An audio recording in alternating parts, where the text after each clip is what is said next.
वक्रतुण्डो महाकाय कोटिसूर्य समप्रभा निर्विघ्नं कुरु मे देव सर्वकार्येषु सर्वदा।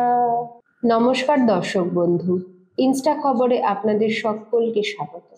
আজ 26শে আগস্ট অর্থাৎ মঙ্গলবার মহা গণেশ চতুর্থী।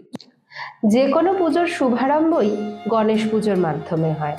গণেশ পূজা ভারতের সর্বত্র অনুষ্ঠিত হলেও এই উৎসব মহারাষ্ট্র, কর্ণাটক, কেরল, তেলেঙ্গানা, অন্ধ্রপ্রদেশ, তামিলনাড়ু ও গোয়া রাজ্যে বিশেষ উৎসাহ উদ্দীপনার সঙ্গে পালিত হয়। ভারতের বাইরে নেপালেও এই উৎসব মহা সমারোহে পালিত হয়। শ্রীলঙ্কায় তামিল হিন্দুরাও এই উৎসব পালন করে থাকেন।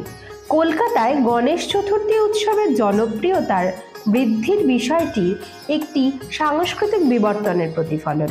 এই উৎসবটি, যা ঐতিহাসিকভাবে মহারাষ্ট্রের মতো পশ্চিম ভারতের রাজ্যগুলির প্রধান উৎসব হিসেবে পরিচিত ছিল, এখন পূর্ব ভারতে এই মহানগরীতেও একটি গুরুত্বপূর্ণ স্থান করে নিয়েছে। এই পরিবর্তনটি শুধুমাত্র একটি ধর্মীয় অনুশীলনের বিস্তার নয়, বরং সাংস্কৃতিক মিশ্রণ, গণমাধ্যমের প্রভাব এবং অর্থনৈতিক গতিশীলতার ফল। গণেশ চতুর্থী উৎসবটি মূলত পেশোয়া রাজবংশের সময় থেকে মহারাষ্ট্রে পালিত হয়ে আসছে। পরবর্তীতে 19 শতকের স্বাধীনতা সংগ্রামী বাল গঙ্গাধর তিলক এই উৎসবকে একটি সর্বজনীন অনুষ্ঠানে রূপান্তরিত করেন। এর উদ্দেশ্য ছিল ব্রিটিশ শাসনের বিরুদ্ধে জনতাকে একত্রিত করা। তিলক গণেশকে এমন এক দেবতা হিসেবে তুলে ধরেন, যিনি সকল জাতি ও সম্প্রদায়ের মধ্যে সেতুবন্ধন তৈরি করতে পারেন। তার প্রচেষ্টায় এই উৎসবটি মহারাষ্ট্রের ঘরে ঘরে এবং সর্বজনীন মণ্ডপে ব্যাপকতা লাভ করে।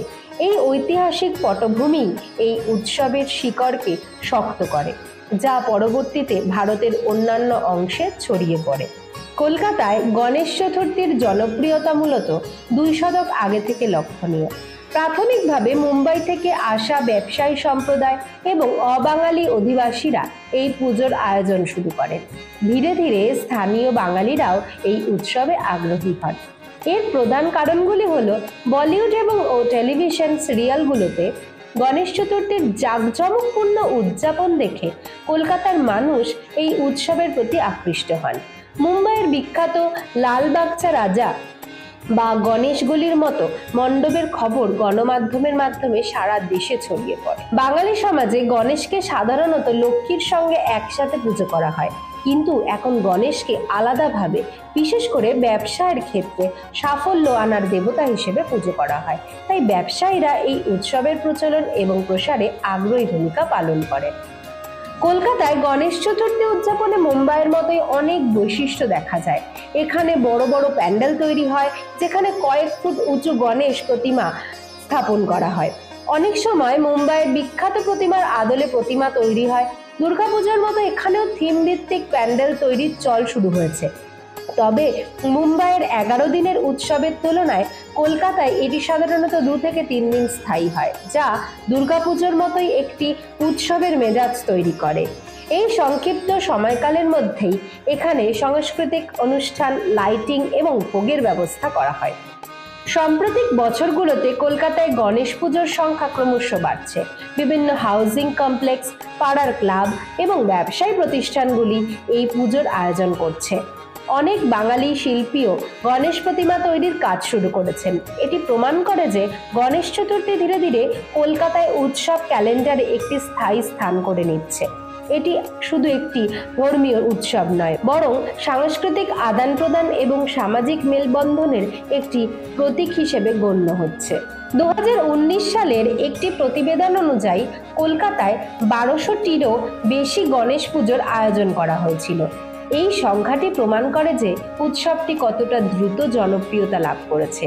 এই পুজোর আয়োজকদের মধ্যে যেমন পাড়ার ক্লাবগুলি আছে, তেমনি বিভিন্ন আবাসন প্রকল্প এবং ব্যবসায়িক প্রতিষ্ঠানগুলি তো রয়েছেই। দুর্গাপুজোর আগে এটি একটি উৎসবের মেজাজ তৈরি করে, যা দুর্গাপুজোর প্রস্তুতির অংশ হিসেবেও কাজ করে। গণেশকে যেহেতু সিদ্ধিদাতা বা বিঘ্নহর্তা বলা হয়, তাই ব্যবসায়ীদের তাদের ব্যবসায়ের উন্নতির জন্য এই পুজোর আয়োজন করে থাকে। এটি একটি নতুন বাণিজ্যিক সুযোগও সৃষ্টি করেছে বটে, যার ফলে কুমারটুলির মতো প্রতিমা তৈরির কেন্দ্রগুলোতেও গণেশ প্রতিমার চাহিদা কিন্তু বেশ বাড়ছে। কিছু ক্ষেত্রে কলকাতার গণেশ পুজোর আয়োজকরা মুম্বাইয়ের প্রসিদ্ধ গণেশ প্রতিমার আদলে প্রতিমা তৈরি করছেন। এমনকি কিছু প্রতিবেদনে উল্লেখ হয়েছে যে কিছু আয়োজক সরাসরি মুম্বাই থেকে প্রতিমা নিয়ে এসে কলকাতায় পুজো করছেন। এটি কলকাতার পুজোয় মুম্বাইয়ের প্রভাবে একটি সুস্পষ্ট উদাহরণ হিসেবেও কাজ করছে।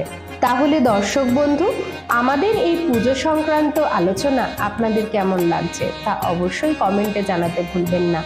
আর আপনাদের সকলকে ইনস্টা খবরের তরফ থেকে মহা গণেশ চতুর্থীর আন্তরিক অভিনন্দন এবং শুভেচ্ছা। ধন্যবাদ।